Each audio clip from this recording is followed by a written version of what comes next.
ಇಡ್ಲಿ ತಯಾರಿಕೆಯ ವೇಳೆ plastic cover ಅನ್ನು ಬಳಸ್ತಾ ಇರೋದು ಕ್ಯಾನ್ಸರ್ಗೆ ಕಾರಣ ಆಗ್ತಿದೆ ಅನ್ನೋ ಆರೋಪ ಏನಿದೆ ಅಥವಾ ಅಧ್ಯಯನ ವರದಿ ಏನಿದೆ ಅದರ ಬೆನ್ನಿಗೆ ಆಹಾರ ಇಲಾಖೆಯ ಅಧಿಕಾರಿಗಳು ಈಗ ಆಪರೇಷನ್ ಇಡ್ಲಿ ಇದಕ್ಕೆ ಚಾಲನೆಯನ್ನು ಕೊಟ್ಟಿದ್ದಾರೆ.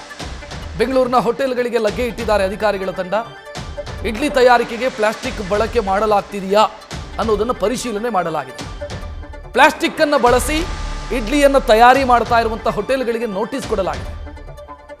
ಎಷ್ಟು ಪ್ರಮಾಣದ ಪ್ಲಾಸ್ಟಿಕ್ ಅಂತ ಪರಿಶೀಲಿಸಿ ದಂಡ ವಿಧಿಸಲಾಗಿದೆ. ಬೆಂಗಳೂರಿನ ಹೋಟೆಲ್ಗಳು, ಫುಡ್ ಸ್ಟಾಲ್ಗಳಲ್ಲಿ ಆಹಾರ ಇಲಾಖೆಯ ಅಧಿಕಾರಿಗಳು ರೇಡ್ ಮಾಡಿದರು. ನಿನ್ನೆ ತಾನೇ ಈ ವಿಚಾರ ಬೆಳಕಿಗೆ ಬಂದಿತ್ತು. ಬೆಂಗಳೂರಿನಲ್ಲಿ ಬಹಳ ಕಡೆ ಪ್ಲಾಸ್ಟಿಕ್ ಬಳಸಿ ಇಡ್ಲಿ ತಯಾರಿಕೆಯನ್ನು ಮಾಡಲಾಗ್ತಾ ಇದೆ, ಅದರಿಂದಾಗಿ ಕ್ಯಾನ್ಸರ್ ಬರುತ್ತೆ ಅನ್ನೋ ವಿಚಾರ ಬಹಿರಂಗ ಆಗಿತ್ತು. ಇದರ ಬೆನ್ನಿಗೆ ಈಗ ಆಹಾರ ಇಲಾಖೆಯ ಅಧಿಕಾರಿಗಳು ಕಾರ್ಯಾಚರಣೆಗಿಳಿದಿದ್ದಾರೆ. ಬೆಂಗಳೂರಿನ ಕೆಲ ಹೋಟೆಲ್ಗಳಿಗೆ ಭೇಟಿ ಕೊಟ್ಟಿದ್ದಾರೆ.